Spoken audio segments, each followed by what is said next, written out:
Hello, everybody, and welcome back to Our Life Beginnings and Always. And let's see about where we left off at, since it's been a while.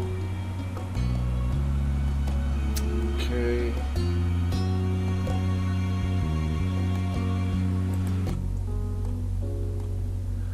Okay, we're on step 2. We did the mall. Why is it still on that? Is that?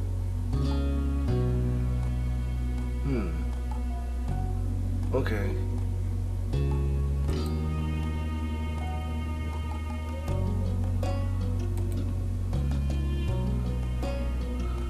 Alright, yeah. So we went to the mall with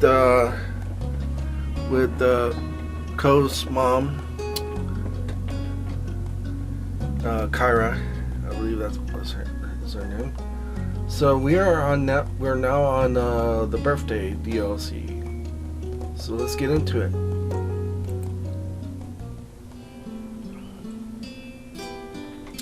It was a pleasant afternoon. The sun shone brightly, and the breeze tugged lightly at the balloons strung around the park. You and Cove had just been dropped off at Miranda Eckert's birthday party. Okay, so this is where they become friends with Miranda. And they're kind of friends later. I was wondering when they first started being friends. I was like, okay, this is where it is. Okay. I didn't know that because I didn't have this DLC back then, so okay. Alright. I'll grab my keyboard so I can do this. Relax and do this at the same time. Okay.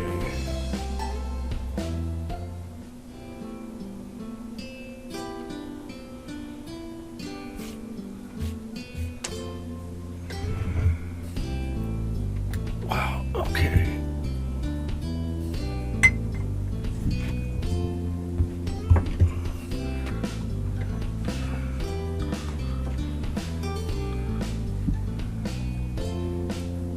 Alright, there we go. I think, yeah.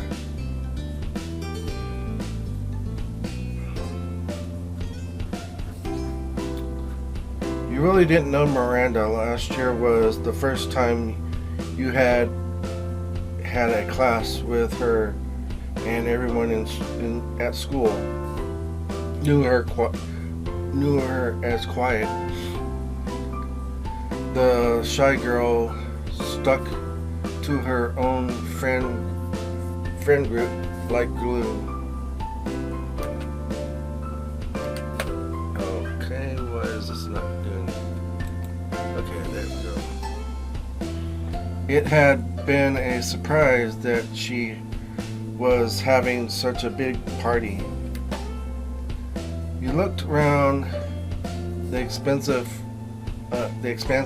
park, a spacious recreation center in the next town over, and noticed a bouncy castle.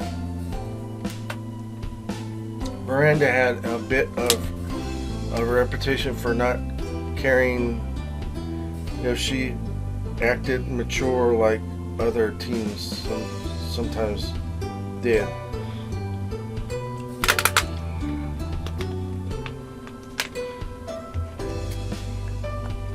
Getting some water here.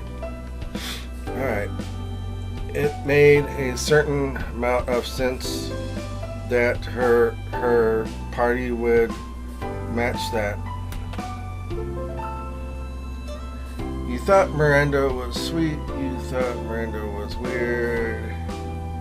You didn't have any opinion about Miranda yet. I'm gonna go with the last one. You wanted to get to know Miranda better. Since we only just met her kind of, sort of. maybe at this party you'd have the chance to make friends with her. You were excited at the thought. You hadn't had a choice in coming here today.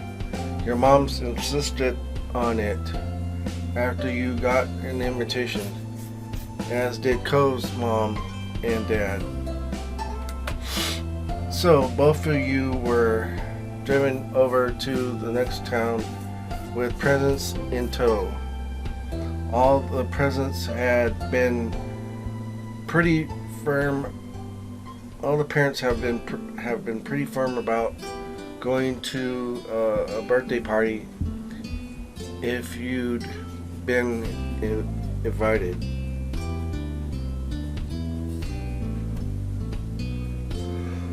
There's allergies.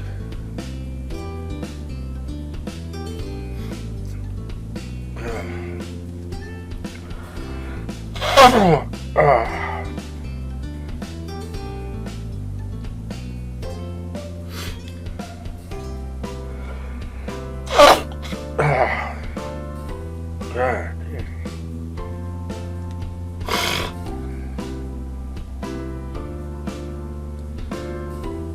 Sorry about that.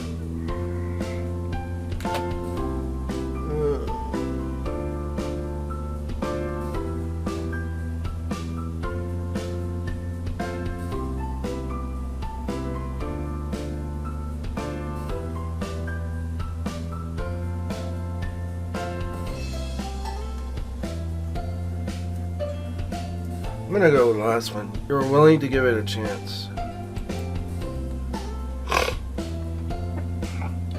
You had just arrived at the party after all. You couldn't see the future. It could turn out to be fun, or it could be a disaster. You would wait and see. Well, at least we had Cove with us. Cove made a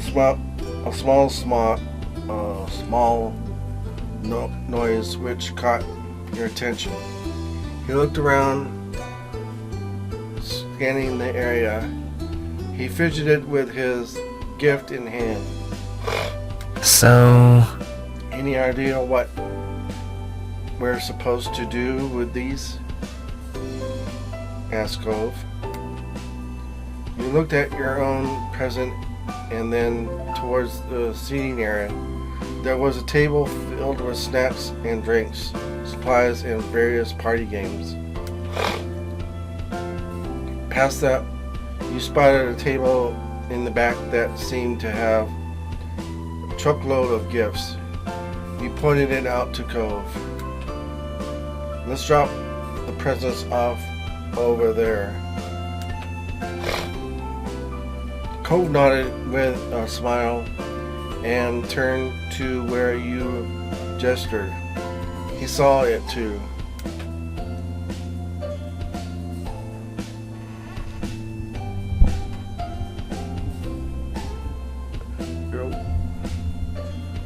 Okay.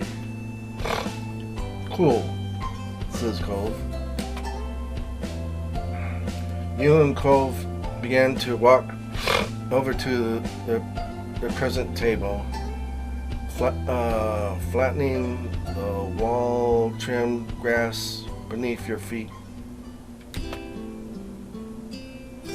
You walked past groups of people, classmates in semicircles, broken up into usual friend groups. Shattered away, you or maybe Cove received an occasional greeting or friendly nod.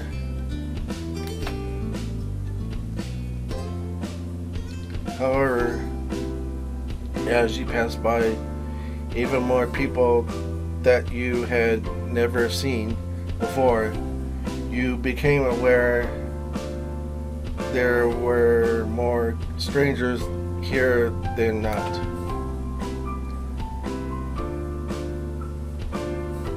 It was more crowded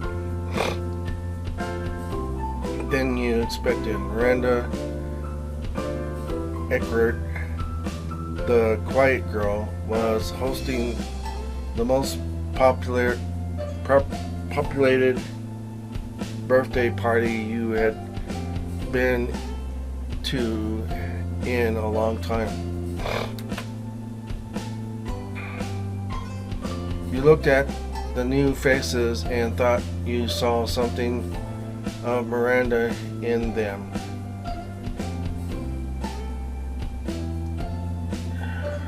Cousins, nieces, and nephews, maybe. Parties could be a big deal in her family.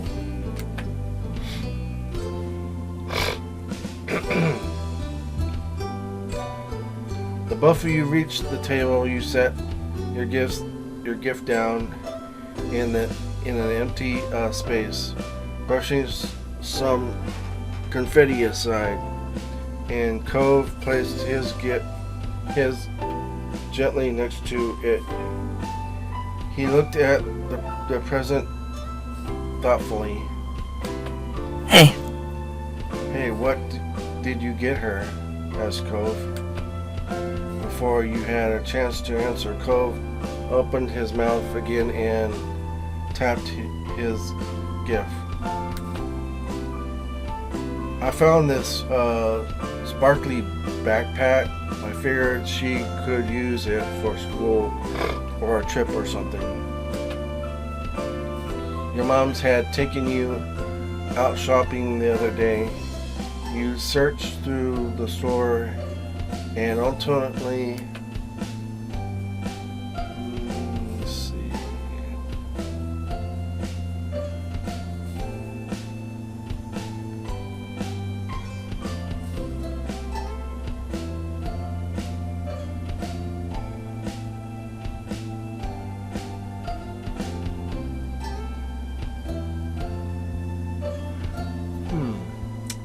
This is a difficult one. Well, I got her the backpack, but it doesn't even list it here.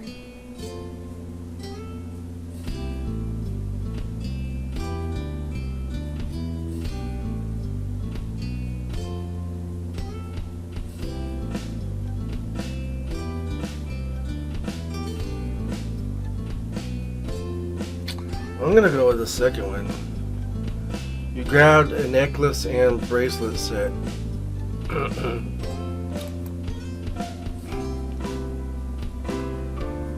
You thought you remembered Miranda wore jewelry. Simple them bracelets strung up and down her arm.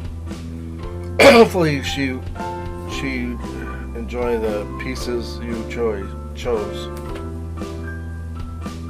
The silver-covered bracelet and different peak charms, jingling hearts and kittens, while the princess-length necklace had a similar heart for its centerpiece. It was a cute set, much more adorable than adult. You described it to Cove briefly, and he had no objections. Not bad. Not a bad idea, says Cove. He brushed his hands against the sides of his pants. Okay, am I getting this wrong? Did Cove get her the backpack, or did I get her the backpack? I don't know, you tell me in the comments. I might have missed that, I don't know.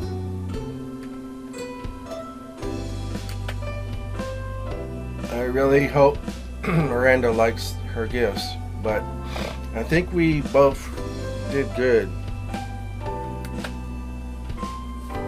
With that, he gave you a sunny grin. You touched the gift one more time and then stepped away. Without the direction of needing to put stuff away, the two of you weren't sure what to do next. You felt a little awkward, and Cove shrunk in on himself as he looked around.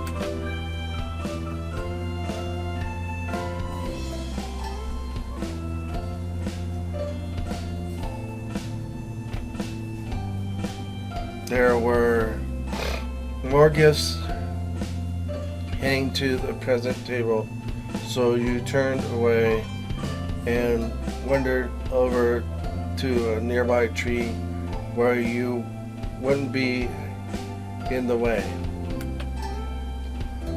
From there, you both inspected the area and planned the next step.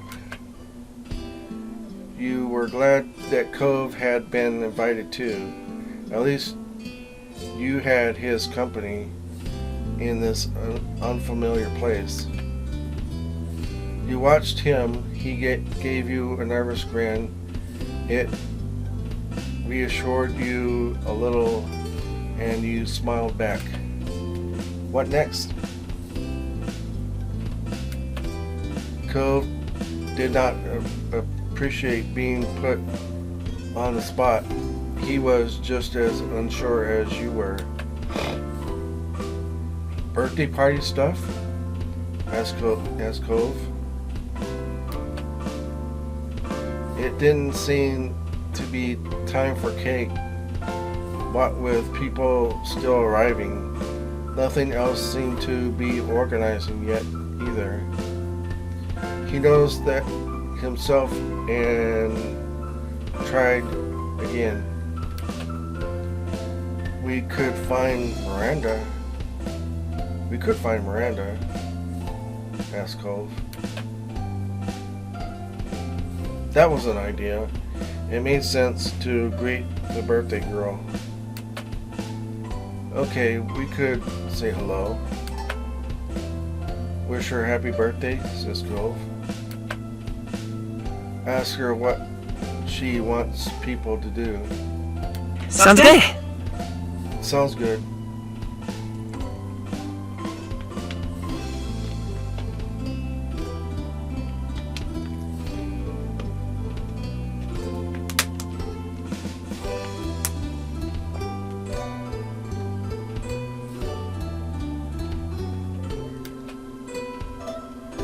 At that point, it was decided. The Miranda hunt had begun. You had wandered around any time you saw someone with Miranda's hair color. You got a little closer, but were more than once turned out not to be actually her. Hey, look, says Cove. Finally, he pointed up over to the real Miranda. She smiles slightly when you both approached, but ducked her head. She seemed a little overwhelmed with being the center of attention today. Hi, Cove. Hi, Chippy, says Miranda. Happy birthday, says Cove. Happy birthday. Thanks! I'm really glad you could come. Thank you for doing your own lines, Miranda. You all stood awkwardly. Miranda did seem genuinely happy. But there was still a distance between you. This is a great looking party, says Cove. Thank you, says Miranda. Is there something we need to do, or should we just hang out? Asked Cove. Oh, well, you can talk to people if you want. There are games that are going to start soon.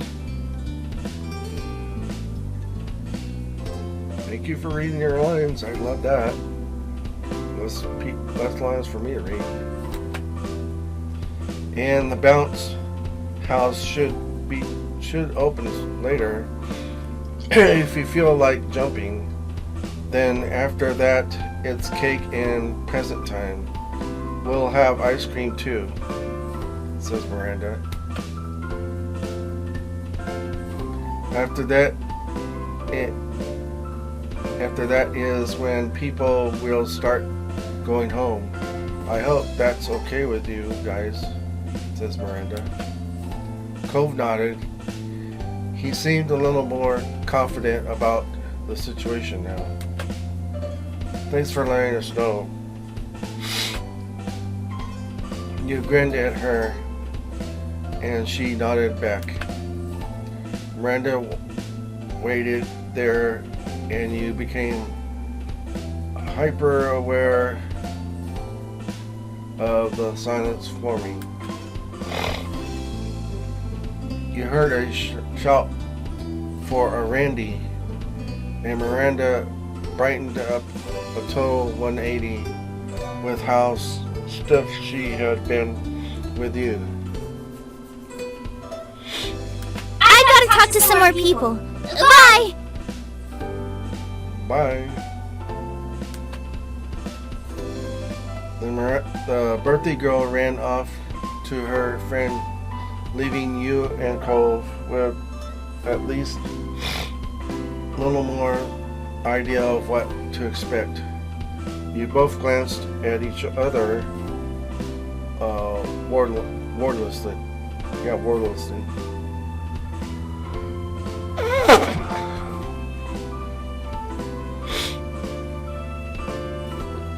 Again, you guys are going to have to pardon my reading skills are not the best, but I'm doing the best I can. Plus, I'm dealing with allergies, as always. You felt a little disappointed. It was going to be hard to get to know Miranda better with how it demands she was probably going to be today. Hopefully you would get to talk with her later. All that was left now was finding something to fill time until the activities began.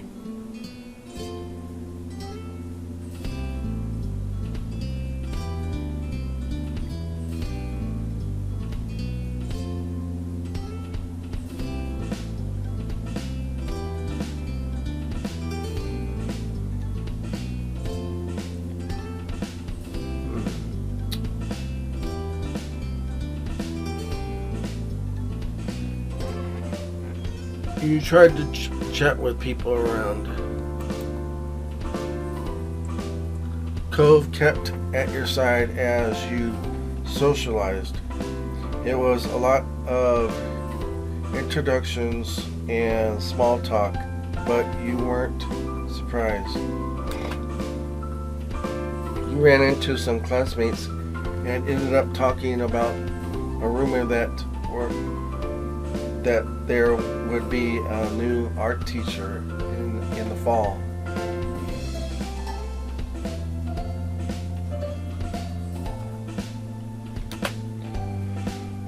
Cove didn't buy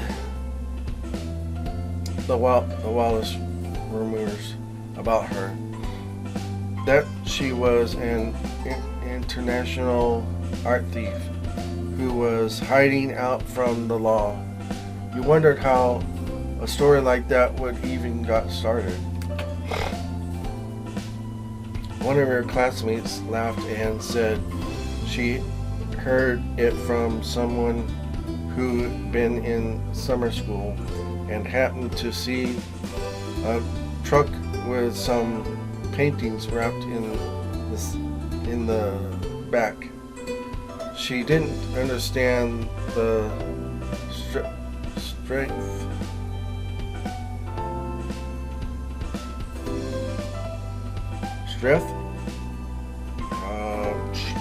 I don't know either. Suddenly, a loud voice boomed over the crowd. The constant buzz of conversation dropped as one of the adults, maybe Miranda's dad, asked kids to gather around because it was game time. Huh. I wonder what's gonna happen. says Cove. You shrugged. Scan the area to make a guess.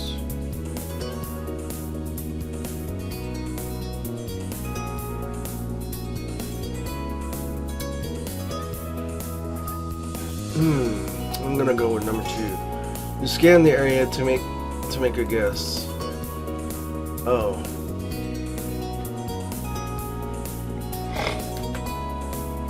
You saw a picture of a donkey hung on a tree, table with a lot of candy and even more balloons. I guess we could be playing pin the tail on the donkey. I got it, says Cove. Then what do you think that's about? You pointed to the poster of the tailless donkey. He shook his head. I've never seen anybody play that in real life, says Cove.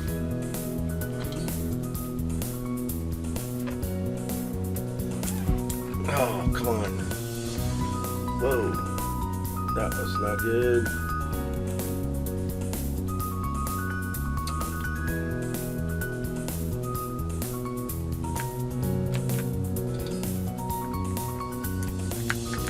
Whoa. That's not good. That's not good.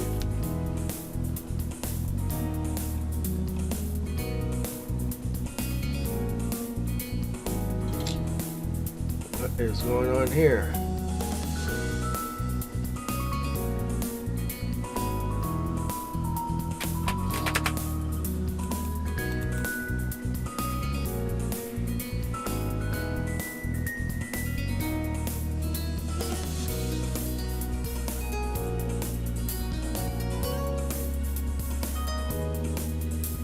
Self-voicing enabled. Enter. Advances dialogue and activates the interface. Space. Advances dialogue without selecting choices. Self-voicing disabled. Yeah. Okay.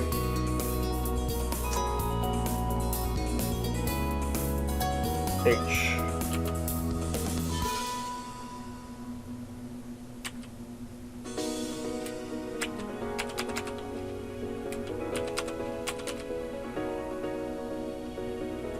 What is going on here?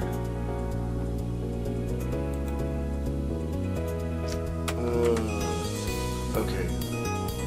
There we go.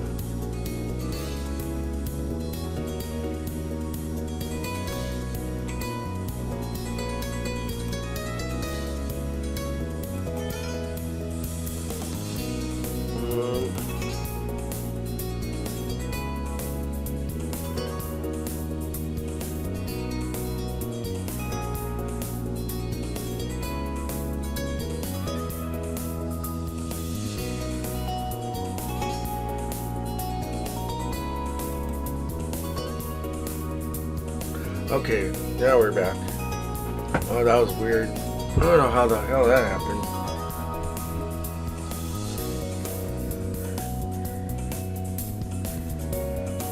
Probably hit a wrong button or something. Sorry about that, guys. The adult announced that the children under the tin had the first turn on the bounce house. For everyone else, it was time to play pin the tail on the donkey. You had called it.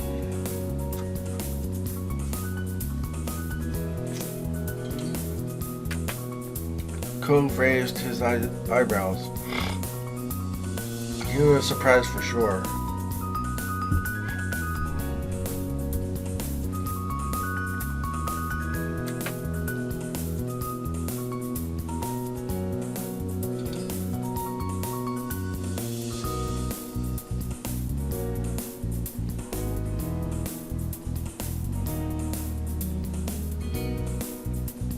Well, since we're 13, I think we would think that it was kind of silly. So yeah, he thought it was kind of silly.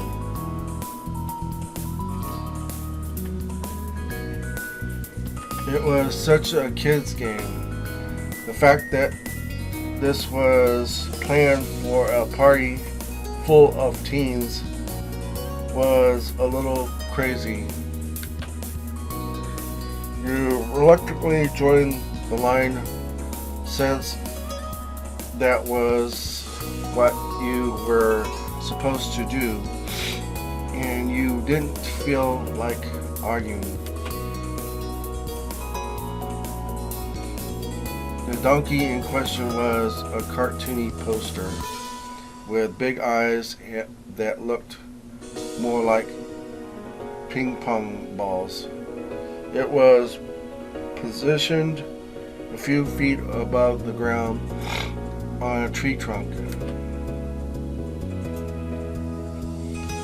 The teen who arrived first was blindfolded, then spun around. He was nudged to the side and away from the other kids so he wouldn't stick someone with the tail instead.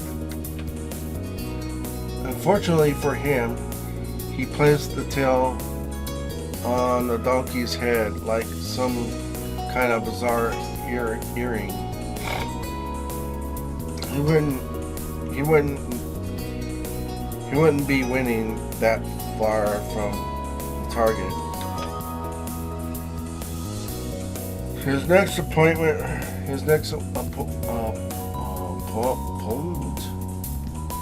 did far better by landing it on the donkey's back. The spectators clapped politely. The line moved up. More teens tried their hand at it. Some got closer than others, but no one had gotten it perfect yet. Soon it was Cole's turn. He was blindfolded and spun just like the others. At this point, it was a close match, and everyone was watching with bated breath. Cove approached the donkey and stuck the tail on without any hesitation. Cole stood back and removed his blindfold, cheering when he saw how close he was. He turned his head over to his shoulder and grinned at you. Your turn, says Cove. I guess we're kind of having fun now, huh?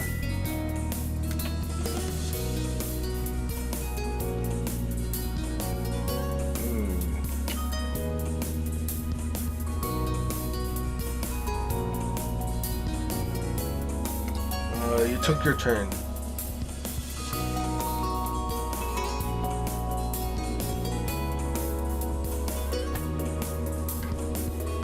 With the blindfold on, the bright park became utterly dark. As you were spun around, the sounds around you seemed to get louder. At least you could tell the direction of the bounce house from the shrieks of the younger children. You stopped spinning and stepped forward, tail in hand. It was time to give it a stab.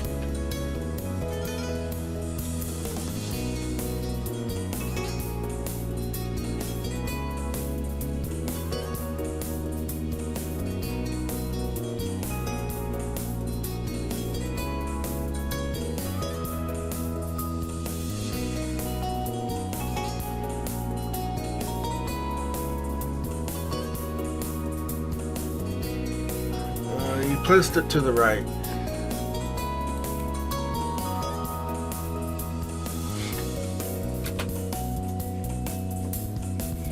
You pressed the tail into the target and stepped back. You took your blindfold off, checked the results. there was some more clapping from the audience. The tail wasn't too far off. Behind you there was a practically enthusiastic "oh," and a few people mentioned how close you got. You smiled and looked back at Cove. He seemed amused. His tail wasn't off by much either, and you couldn't tell which of you was winning. There were just too many nearby each other. A few more kids took their turn. One girl managed to somehow pin the tail on the opposite side of the tree. You were pretty sure it had to be on purpose. With the line empty, the game was finally over. The adult running things started to inspect the donkey. At this point, the sign was more tails than donkey. In the end, someone you didn't know was announced as the winner. You and Cove both exchanged a look, even as you clapped politely. "Huh?" says Cove. He sighed. He looked back at the board. "I was so close too," says Cove.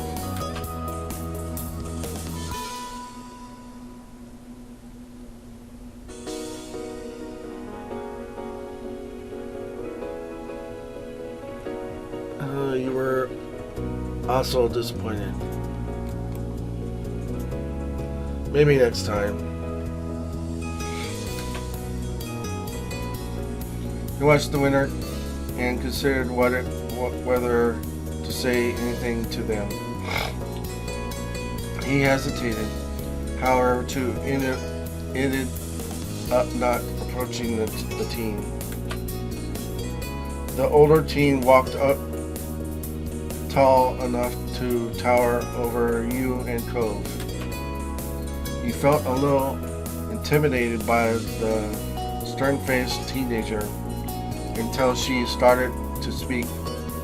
Her voice was low but friendlier than her tough frown would suggest.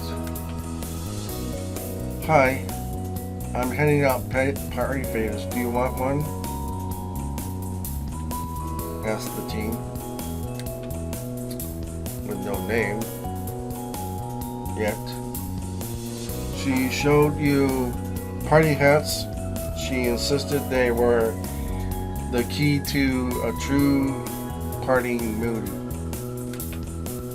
She had two options, either a colorful headband with two tiny party hats arranged almost like ears, or a tiara with a star on it. They were both very festive. It's okay. "No thanks," says Cove. You knew the teen hadn't actually glared at him. Her default facial expression just seemed grim.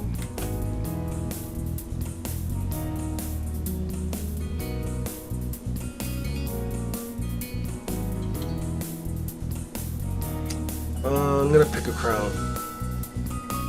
You picked a crown. You pointed to the crown and the teenager passed it over to you with the semblance of crowning a monarch.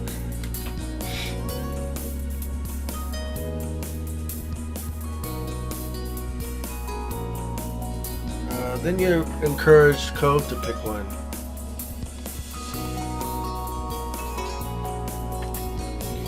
You held a pink headband hat in one hand and a crown in the other. You tried to imagine what they'd look like on Cove. You really should try it. It'd be great. Cove looked back at the hats and then at you. With a sigh, he grabbed hold of one. The teen with the hats clapped as much as she could with all the hats in her hands. The unknown teenager nodded approvingly at you both and went to pass out hats to more people. You put the party hat on your head with a smile, and it fit well. It was surprisingly comfortable. It really complements your look. It really completes your look. When did you get so fashionable? Asked Cove. He smirked at you and you just adjusted your new accessory? Yeah, new accessory.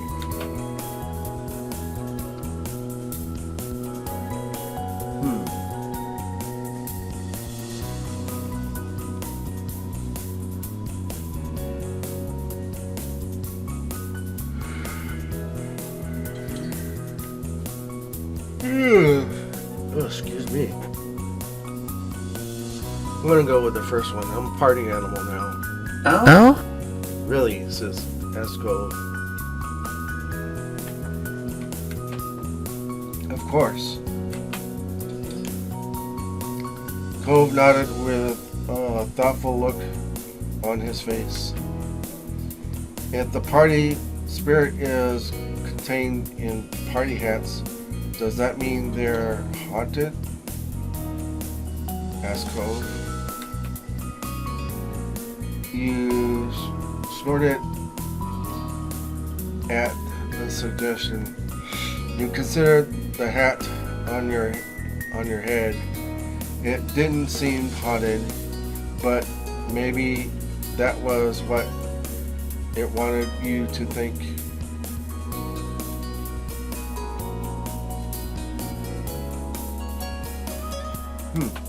Okay.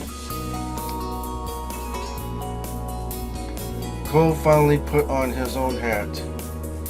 He was nervous about it, his face uncertain. Huh. It's kind of cute on him, though. That's, I don't know about this. I feel kind of silly. Does it look weird?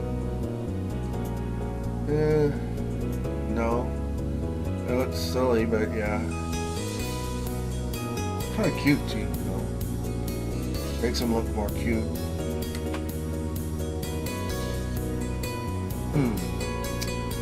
Great Cove.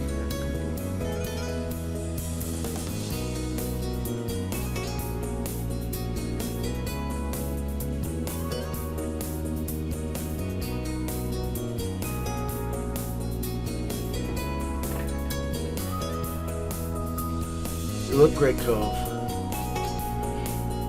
Oh, thanks. Says Cove.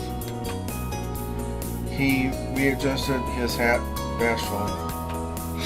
After that, the people in charge quietly set up the next game. Teenagers miled about until they were told to find partners. You tried to listen to the rules, straining your ears to listen to the adult announcing what you were supposed to do. It was a simple game. One person in a pair would throw candy while the other had to catch it in their mouth. Okay, that could be kind of fun. If they caught it, the pair would move on to the next round where everyone would take a step back and the former catcher would become the thrower. The game would continue, the players getting further and further until one set of partners were the only ones left standing, or everyone lost in a round. About half of the guests had already found partners. They moved fast. You noticed Cove had his eyes on you. Could we be partners? Of course, asked Cove. My answer would be of course. Who else would I partner up with?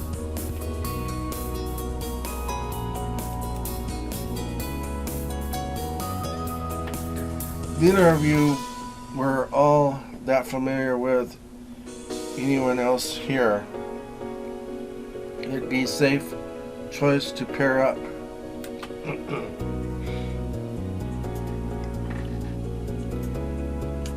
You agreed to be Cole's partner. Of course I'm going to be his partner. Let's do it, partner. Cool. Cool, says Cove. He beamed at you, started wondering about your respective candy catching capabilities. Two rows of players facing each other formed. Cove tilted his head and you started to head over. We both lined up directly in front of each other. It took a while to pass out the candy. You were headed a small bag of gummies that smiled strongly fruitly. You noticed Cove took it upon himself to do a taste test of red one across from you.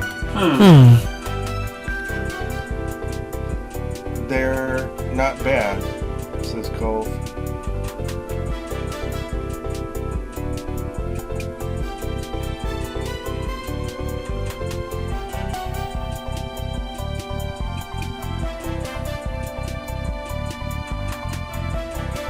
You tried one yourself.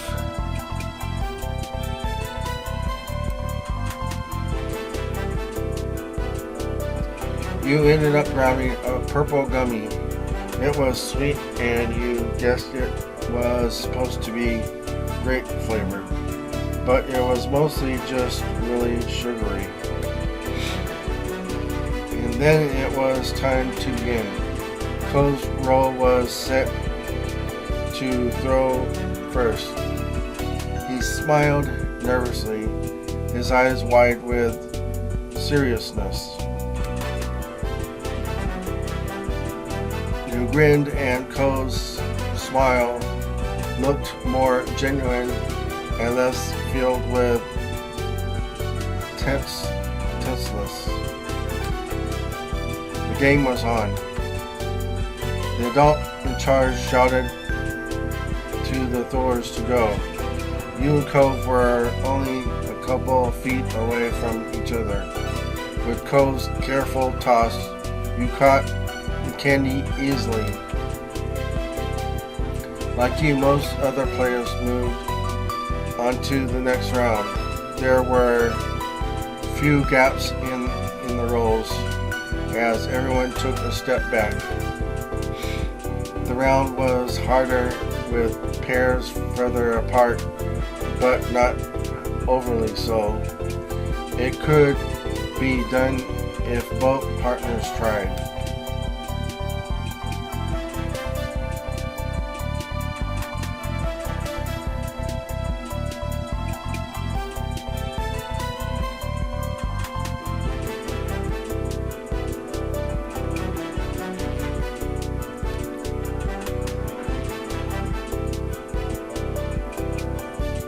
I'm gonna go with the first one. You did your best as you tossed it. carefully plucked a gummy from the bag and felt the weight. You shifted it in your hand a couple times for practice, then told Cove you were ready. You went for an underhand throw, careful to aim for Cove's mouth. The blue candy arched, landed perfectly in Cove's mouth. Good going, Cove. He chewed it twice, then smiled widely. You could tell Cove was generally pleased to make it through another round. You were happy as well. The next round began, and you took another step back. Cove was even further away now, but he made an okay sign. He was in this to win it. Around you, the once packed rows of players had thinned out some. You wondered how many rounds everyone had left in them. Cove swung his arm and made eye contact with you. You nodded and the green candy flew towards you.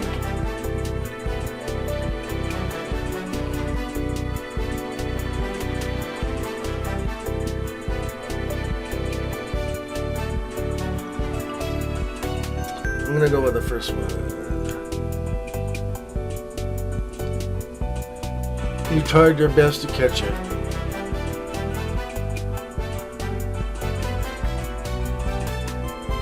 You followed the arc of the candy and opened your mouth wide. It had a slight spin on it, and you tilted your head to the left to compensate. You bit down on the candy, grinning with your victorious catch. It tasted sweet and wriggly like a Slurpee. Yeah, chippy, says Cove. Cove was thrilled. He was entirely invested in the game at this point. Well, at least we're having fun. You and Cove were still in the game. You knew this was the final round. Only a few other pairs were still left. Cove was determined to win. You could see it in the clench of his jaw, the careful way he watched you.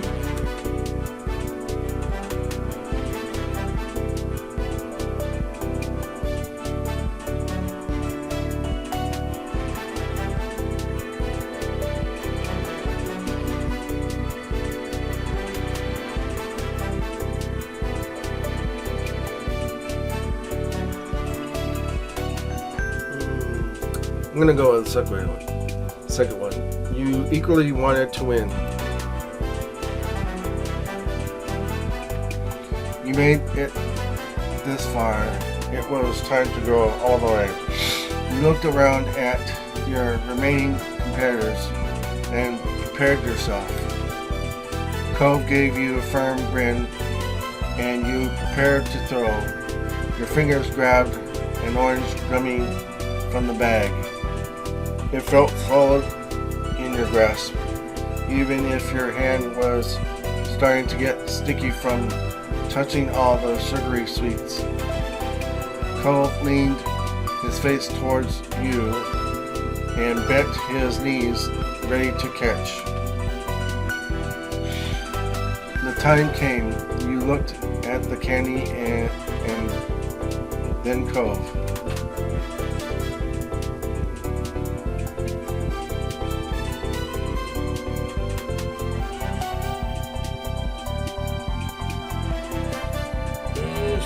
I'm gonna go with the second one.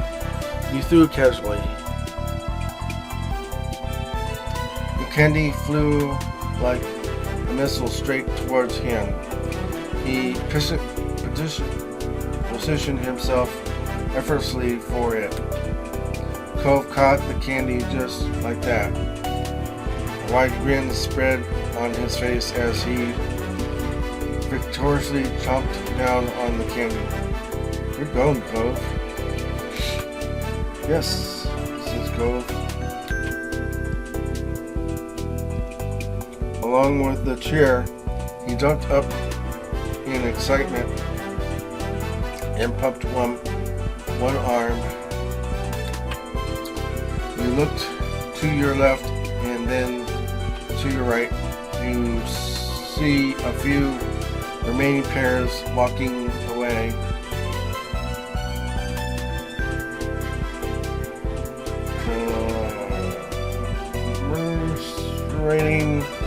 Commiserating over their losses. With some shook, you realized that you and Cove were the only ones who made it that round. You won. Yay. You watched the moment clicked into the same realization.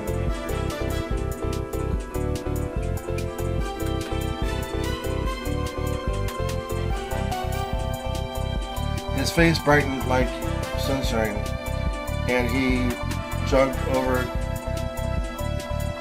too close to the distance. To close the distance between you. You stepped closer to meet him halfway.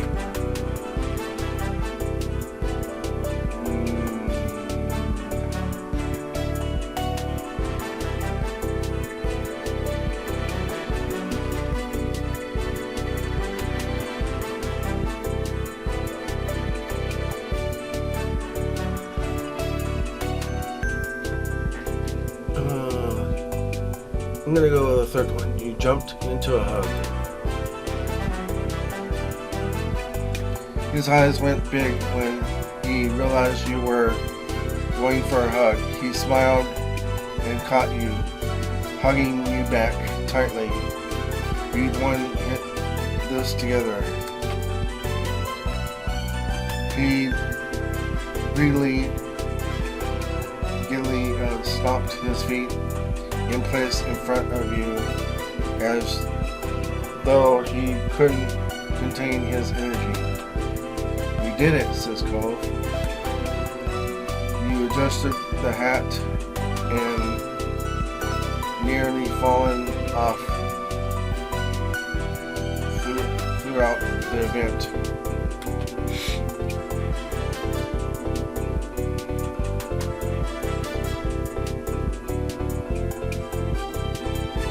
I'm gonna go with the last one. We demolished the competition.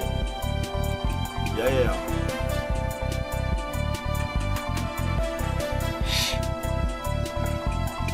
I'm gonna get some water here for a moment.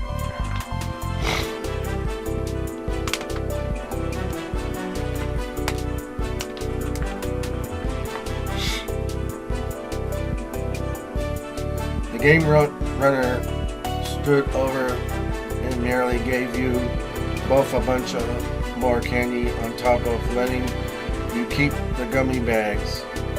It was quite the collection. With the candy tossed over, you were going to need something else to do. You didn't have to wait long. You heard someone in the crowd shout that the bounce house was officially open for older kids. You and Cole shared a look. Cole smiled and you knew he wanted in.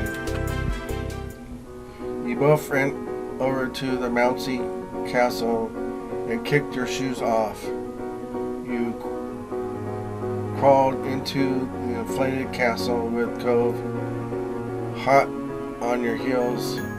There were a couple other teens inside already.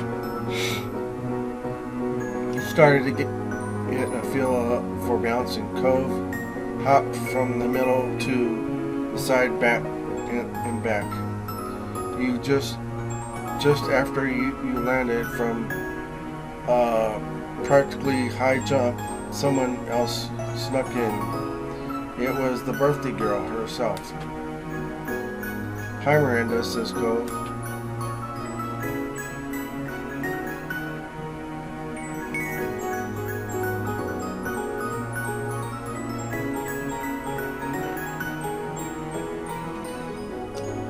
Hi, birthday girl.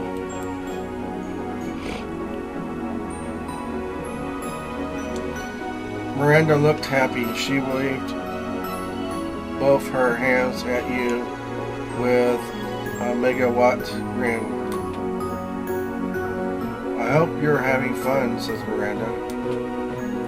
She hopped around with her hands in front of her like a kangaroo. It was surprisingly effective way to clear the distance in the bounce house. She then jumped high, kicking both her legs out to the side and touched the tips of her toes with her fingers. Wow, says Cole. Miranda hadn't run out of tricks yet. She jumped a couple more times. There is it. Grinning height before doing a backflip and tucking into a ball. She managed to land on her feet, but didn't stick the landing. She trembled back and fell on her butt. Cove clapped and Miranda inclined her head almost like a bow. She was back to jumping in no time. You're so good at this, says Cove. She bounced close enough to the two of you to talk without shouting across the way. Cove's bouncing slowed down to accommodate their conversation. My family gets these every year. And we have a trampoline in the backyard.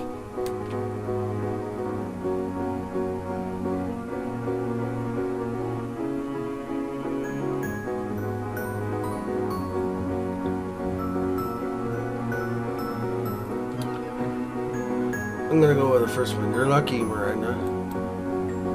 You're so lucky. Miranda giggled a bit, then her eyes sparkled. Hey, I can launch someone if you want.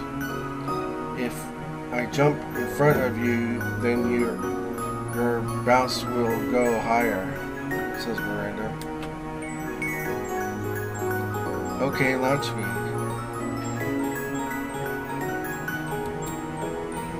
Sure, says Miranda. Miranda leaped over to you, her excitement clear on her face. Cove watched with interest. She explained more clearly how this was supposed to work. You got ready to bounce on her cue. 3, 2, 1.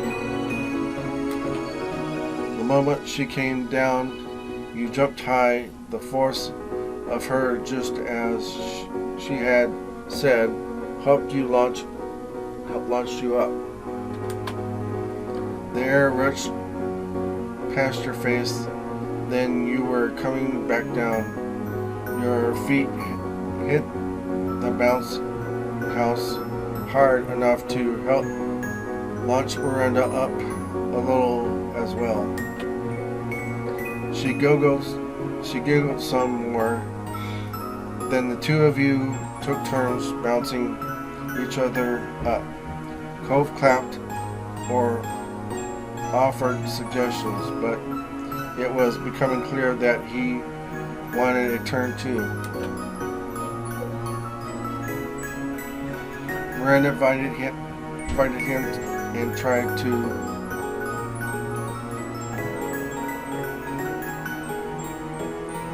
synchronize your bounces to launch Cove up super high. The first time resulted into everyone crashing down in a pile of laughs. By the fifth attempt, Cove managed to catch some serious airtime. Woo! Says Cove. You had fun bouncing around. You twirled. Miranda did stunts. Cove futilely tried to touch the highest tip of the castle ceiling.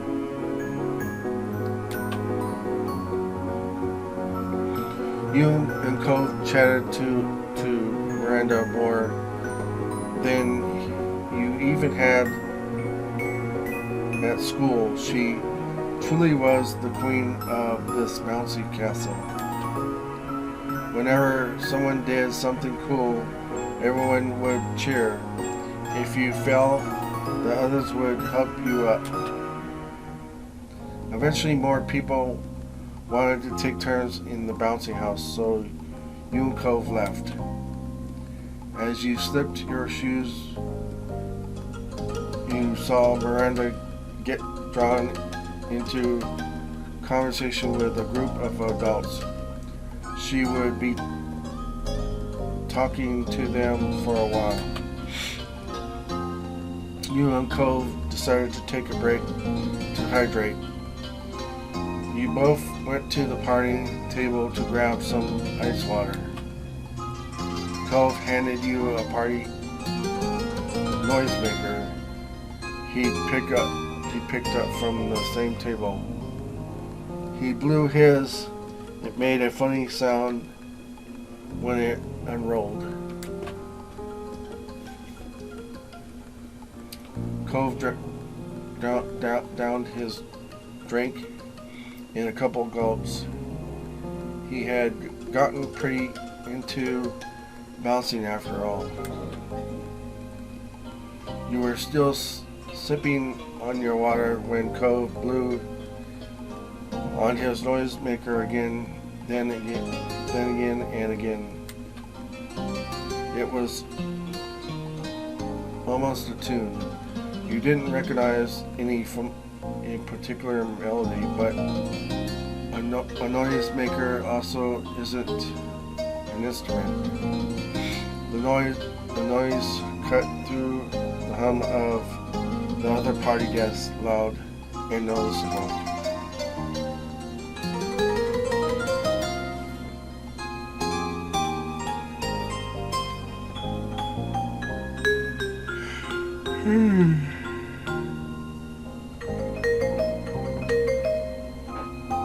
I'm gonna go with the third one. You blew a noisemaker back at Cove. You blew hard enough to unfurl the paper completely straight. It jilted towards Cove, almost tapping his chin. Cove wasn't going to let that stand. He retaliated and blew his back at you. It nearly touched your nose. It was game now. Both of you tried to land a light hit on the other. Cove managed to get your chin while you scored right in the middle of it, between his eyes. Oh great! You people again! Uh-oh, Jeremy's here. Oh no. I know that sound.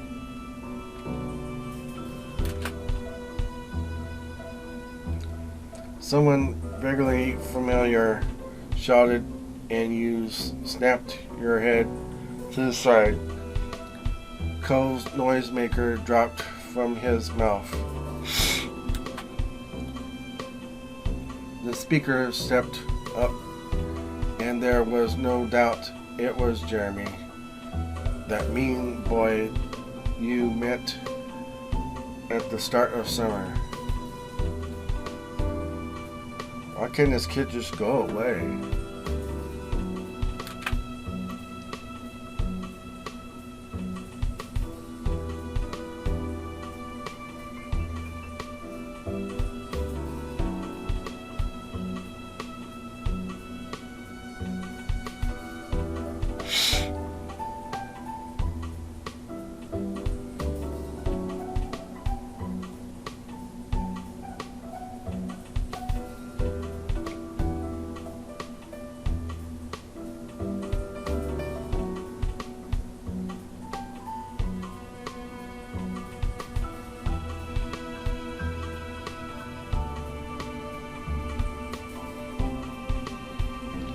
Okay. You tried to ignore Jeremy being there. Yeah. Maybe he'd wander off if you didn't interact. Why are you here? Asked Cove. Cove's tone was defensive. You watched Jeremy's face turn slack as if Cove's question was the idol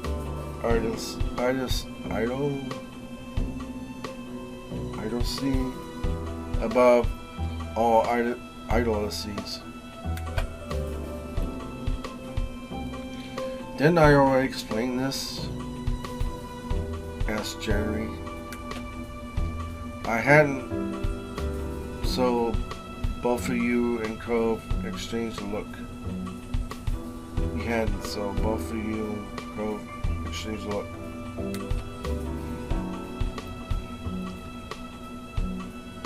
Do you have memory loss? Or are you really that stupid? Seriously? Says Jeremy. I didn't walk here. I didn't walk here. My parents brought me. Apparently, I couldn't just stay inside like I wanted, says Jeremy. No, they insisted that I get out and enjoy the day and have fun on vacation. Blah, blah, blah, says Jeremy. He said, enjoy the day and have fun on vacation, like some people would say. Scrub the entire bathroom or listen to an off-key singer for 10 hours. They found a park cause I hate the beach too. Had too bad I also hate parks. Ugh. It's dirty here. They don't know anything. Oh, then they saw this stupid party and decided to bother some adults by asking what was going on. They think maybe we could be included. It's moronic, says Jeremy. Get it now? That's how my parents are. Annoying and embarrassing. Why would anybody want strangers at their birthday? Why can't they ever just leave things alone? Asked Jeremy. He huffed loudly, and his eyes shot daggers at some grown-ups that presumably were his parents.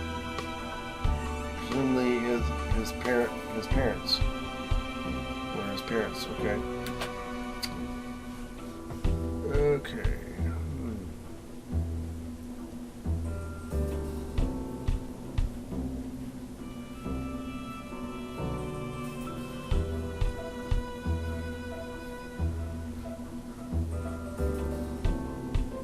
I'm gonna go with the third one. And all you can do is complain about it. Sucks to be you. Shut up. You shut up, bitch. Excuse my language. Damn.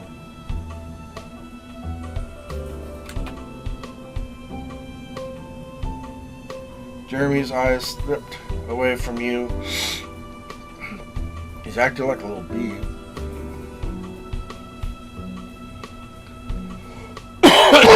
Excuse me. Jeremy's eyes slipped away from you to take in the rest of the park for a little bit. It was a little awkward. It was possible he didn't know what to do, but then he spoke again. So dumb. How can people really go around in those embarrassing party hats? Do they think it's fun or something?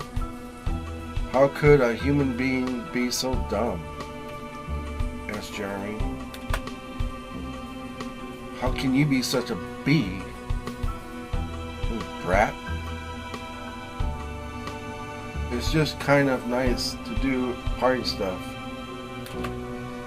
Jeremy scuffled, unimpressed. The expression on his face was nasty as he spoke.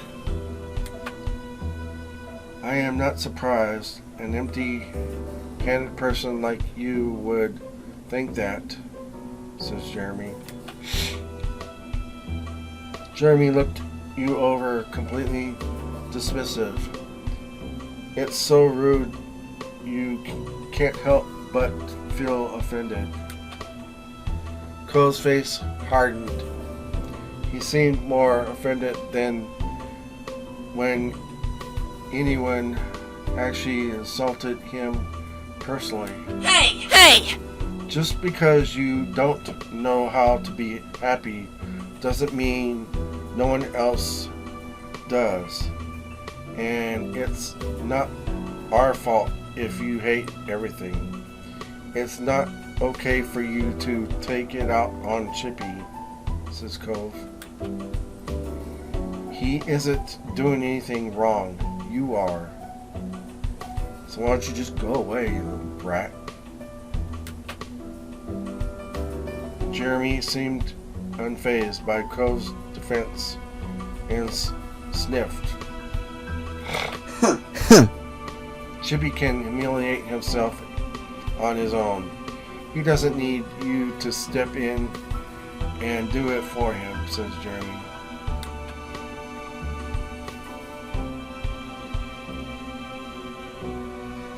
Oh yeah, that's something I want to do, but not gonna push him. Don't want to start no fights. Not gonna punch his face.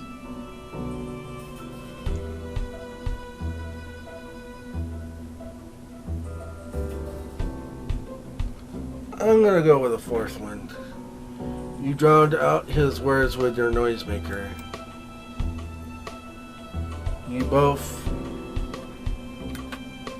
doot as I go. Your doot doot doot doot doot. It didn't take long for him to piece together what you weren't gonna let him speak out without interruption. Stupid. How stupid, says Jeremy. You're stupid, Lane. He shut his mouth, though, and finally stopped talking.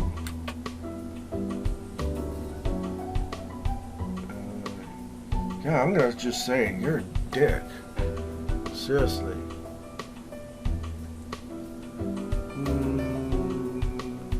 Yeah, no, I'm just gonna go with the second one. You're ruining someone's birthday. People were starting to watch what was going down. Your argument wasn't exactly quiet at this point. Why don't you just leave us alone? if you're so awful, says Cove. Jeremy glared even more and huffed. Dumbasses. Talking to you is pointless, dumbasses. Who's the dumbass? Really? This time, not a little bee. Okay? Seriously, just go away.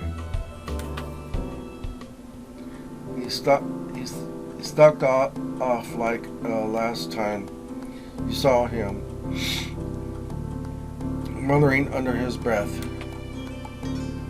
You blew your noisemaker after him with a final long doot. Doot. Cove sighed in relief after Jeremy was gone. He relaxed, but only for a moment. He noticed just how much attention you'd drawn from the other guests. Luckily, it hadn't gone on long enough to get a real crowd. A concerned adult in a blue button-up shirt approached you and asked who that was and if everyone was alright. It's okay. Fine, says Cove. Cove looked at you cautiously, asking just as much as the adult if you were okay. Everything's fine now. You don't have to worry about us. The concerned adult lingered for a few seconds but nodded and left you alone. The Jeremy fiasco was officially over. The Cove rubbed his eyes, clearly ready to put all that nonsense behind him. Then he started laughing. It was a surprise laugh, breaking out of his chest without an actual joy. It was nervous and disbelieving, and all the complex emotions brought about by one meeting with Jeremy. I can't believe it, says Cove. He spoke in his fits and starts. The look up on his face after you started it was hilarious. How can Jeremy be like that? He shouted at us. He barely knew us, and it was at a birthday party for somebody he's never met, says Cove.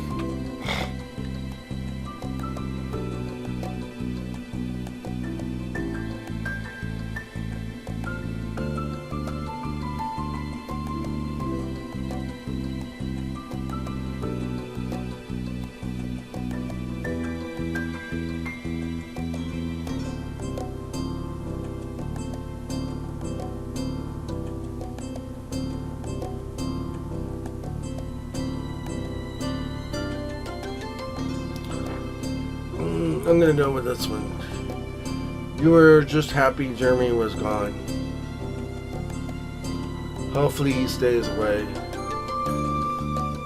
For reals. Cove seemed to think about his next words carefully before he spoke. I don't think it matters what we do around him. Jeremy's just gonna yell no matter what. We shouldn't worry about it. Do you want to tell your moms about Jeremy? Asked Cove. He always picks a fight. Maybe they know how to handle someone like him.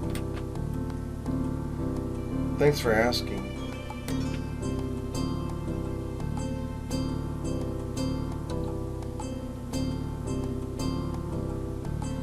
Yeah, I think I will.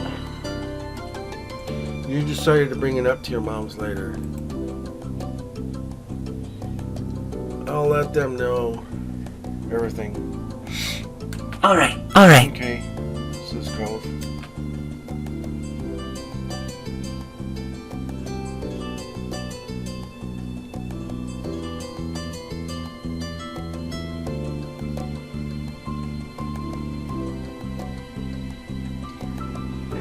I'm gonna go with the first one. You apologize to Cove for making him wear the party hat. I'm sorry, Cove. It's my fault you were wearing the hat in the first place.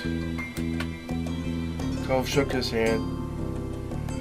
If anything, he seemed surprised at your apology. Don't worry about it. I don't mind that. You did.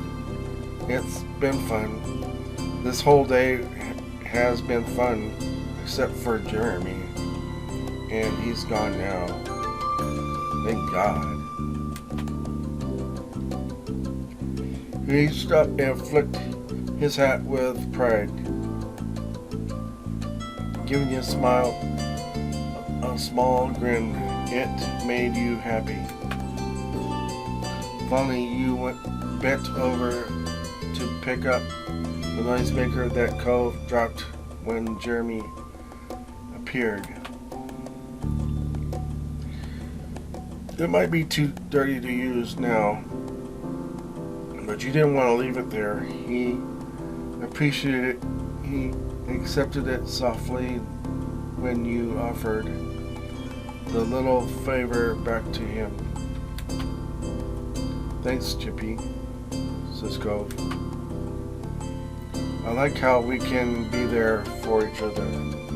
It makes me feel better about that kind of stuff when it happens, says Cove. Yeah. Cove suggested that you should find a seat at one of the tables. It was almost cake time, and he wanted to be prepared. It was a good reminder that the party wasn't over yet.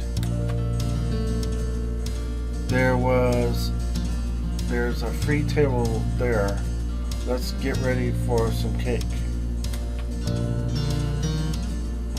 You and Cove tried to settle down after the last event. We took seats across from one another at one of the park tables.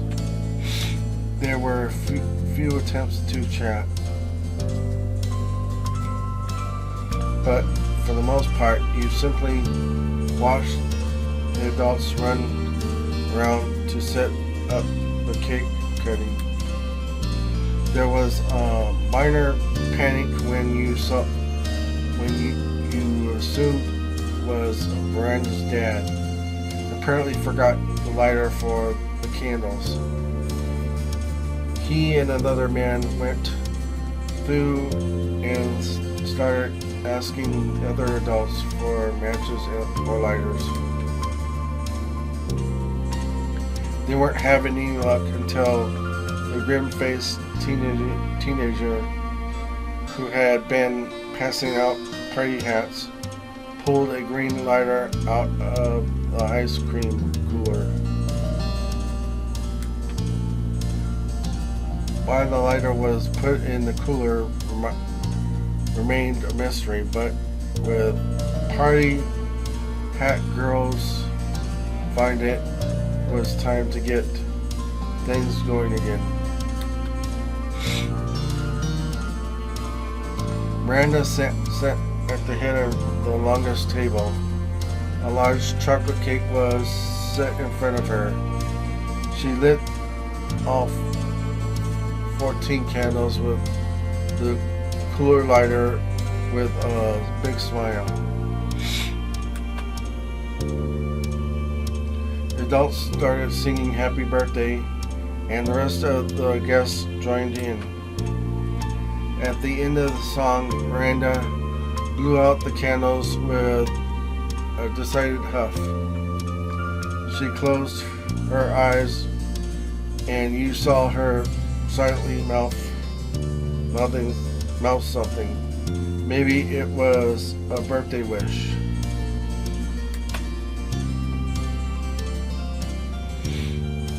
Miranda cut her own slice. Then one of the grown-ups took over cutting the cake. Another adult passed around plates of cake slices with a scoop of vanilla ice cream to the guests. Eventually the cake got around to you and Cove. Cove was pleased with the treat in general.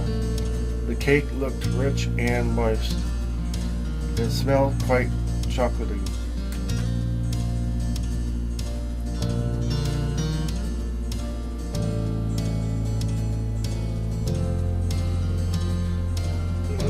Gonna go with the third one. You wanted both the cake and ice cream.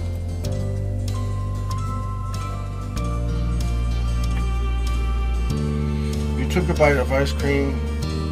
The vanilla wasn't bad, but it was a little bland.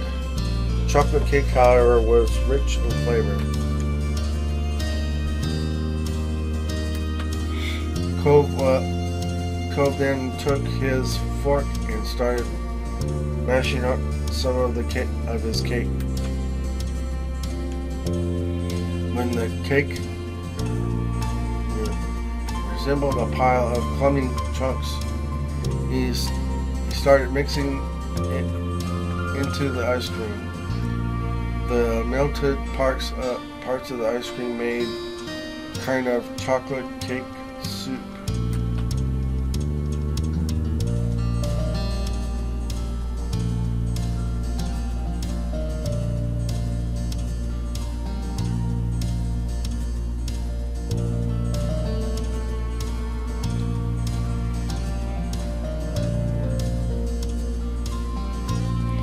I'm gonna go with the fourth one.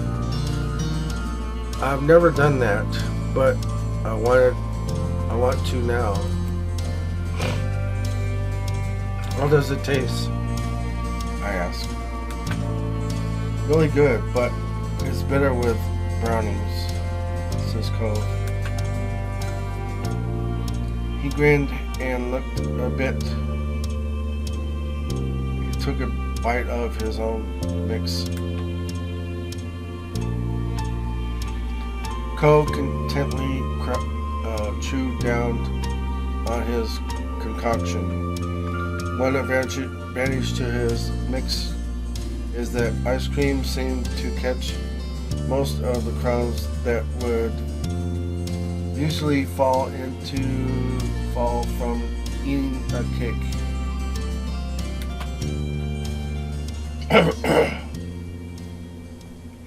Unlike some of the kids around him, Cove's shirt remained clean. You started eating dessert in earnest. You enjoyed yourself plenty. Miranda then started to open her gifts. She systematically attacked the mountain of presents like a pro. She checked for any cards and read them loudly before opening a gift. She smiled at every present, including the ones you and Cove got her. You were glad the presents were accepted. It took time, but eventually Miranda got through all the gifts. She was very sweet and polite throughout it all. The party went on until sun began to set. By that point, most of everything had settled down and people had begun to leave. Any of the guests whose parents had stayed for the party were already gone, except for Miranda's family. Only a few cute kids still waiting for their parents to come get them remained, you and Cole included.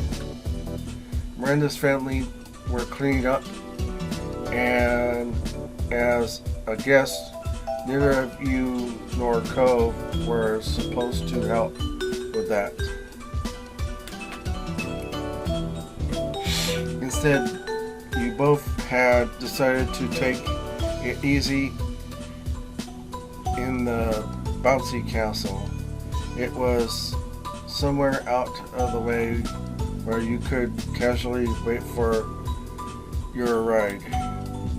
Miranda had also elected to hang out with you. You weren't even bouncing anymore. Cove laid on his side with his back to a wall, and Miranda sat across from him with her legs stretched out. You also made yourself comfortable. It was nice and warm in the little bounce in the little building. It also felt like you had some privacy, which was nice. You could all speak openly here. Thanks for coming, says Miranda. She looked down but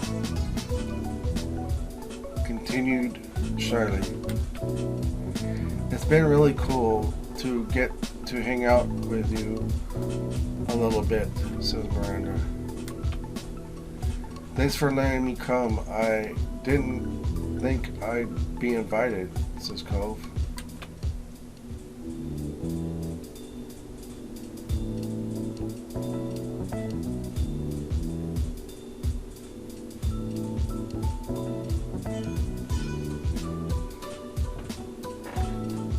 I'm gonna go with the second one. Yeah, I wasn't expecting that either.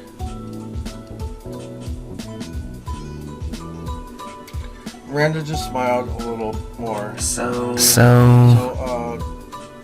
did you notice anything happening earlier with some people you don't know showing up? Asked Cove. She had to think about his question a little.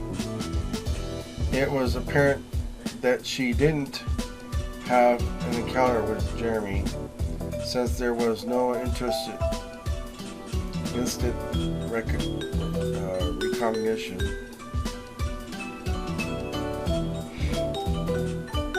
Surprised they even got that word. Some of the words are pretty hard in this one.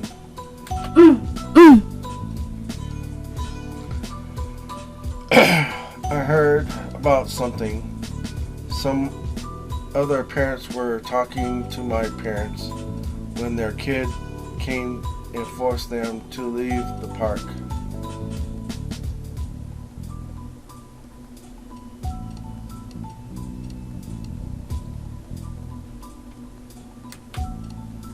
She tilted her head to the side, finding it weird, but also not important. Then everyone had cake and ice cream, says Miranda. Cole smiled uncomfortably.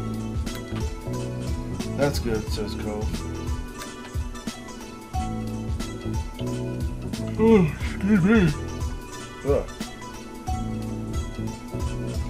He was clearly worried that the Jeremy confrontation could have gotten to her. Luckily, it didn't seem that anyone had overheard or passed along Jeremy's cruel words. Cove rolled over on his back and sighed contentedly. Miranda seemed confused but wasn't going to push.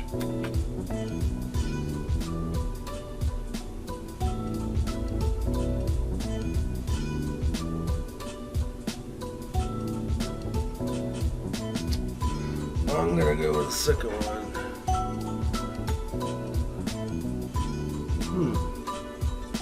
Or maybe I'll just go with the last one.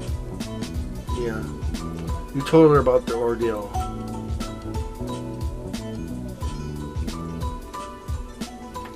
What called me is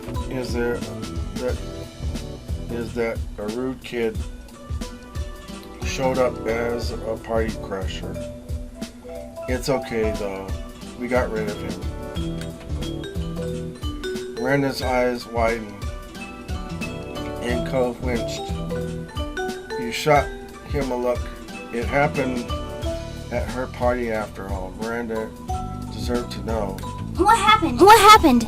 Asked Miranda. You outlined the whole tale while Miranda listened attentively.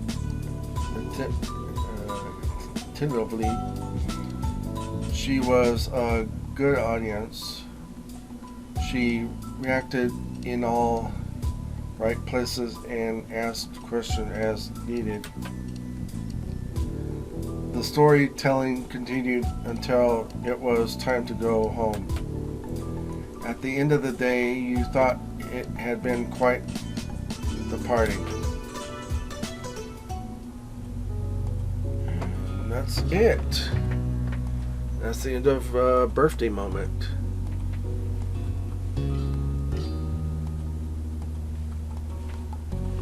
Okay. Thank you again for watching my YouTube channel. And okay, whoops. Shoot. No.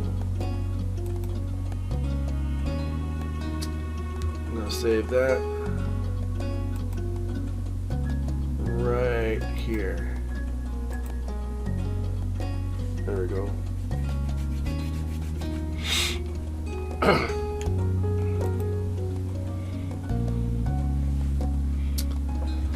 Anyway, thanks again for watching my YouTube channel. Don't forget to click the like button and click the subscribe button if you haven't done so already. Also, don't forget to, if you can, go check out my Patreon and become a Patreon contributor. I would really appreciate it if you could do that. Again, like I said, the money that is collected through my Patreon will go directly to a worthy charity within the community, of course. Local charity, of course. So yeah, if you can do that, I would really appreciate it. And I will see you guys later.